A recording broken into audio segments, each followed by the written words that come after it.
Ne postoji obaveza lokalne samouprave da izdvaja posebno novčana sredstva za osobe sa invaliditetom, kaže ministar Aleksandar Vulin, dodajući da to zavisi od ekonomske snage uprava.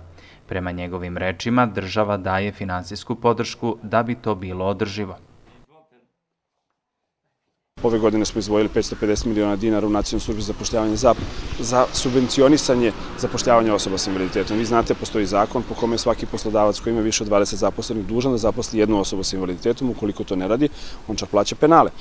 Mi smo predvidjeli i novac za prilagođavanje radnog mesta onome ko primi osobu sa invaliditetom, posebne povlastice kada je u pitanju školovanje. Dakle, država to na državnom nivou radi, lokalne samouprave zavisno od svog ekonomskog stanja, ali vrlo često i jednog odnosa ljudskog, to radi ili ne radi.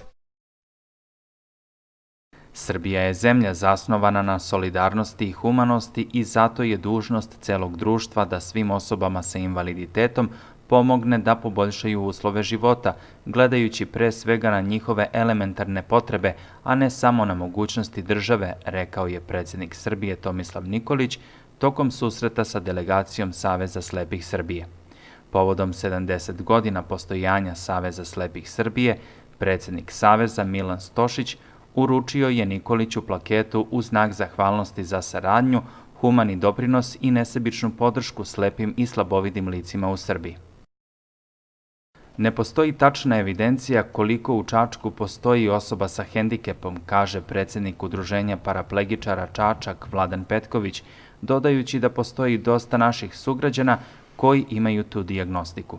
On je rekao da mnogi od tih ljudi nisu članovi udruženja, istovremeno pozivajući ih da im se priključe, jer će im sa svojim savetima i iskustvom olakšati u svakodnevnim obavezama. Nemamo zdravstvene radnike, ali eto iz iskustva imamo nažalost i članova koji su preko 30 godina u kolicima, pa kroz eto to iskustvo i oni su najbolji, što kažu, i sa najboljim savjetima i kroz svoje to životno, koji su prošli kroz sve to, da daju savjet tim novim, da eto šta da preuzmu da bi što lakše sanirali te probleme. Od sledeće godine oko 60 dece sa invaliditetom iz Čačka koja pohađaju vrtić, osnovnu ili srednju školu trebalo bi da dobije ličnog pratioca. Na sednici gradskog veća usvojen je predlog da se ovim dopuni odluka o pravima i uslugama u socijalnoj zaštiti. O ovome će se izjašnjavati i odbornici na sednici lokalnog parlamenta. Sezona gripa još nije počela, ali su čekaonice pune pacijenata sa simptomima gripa kao što su kašalj, curenje nosa, temperatura i dijareja.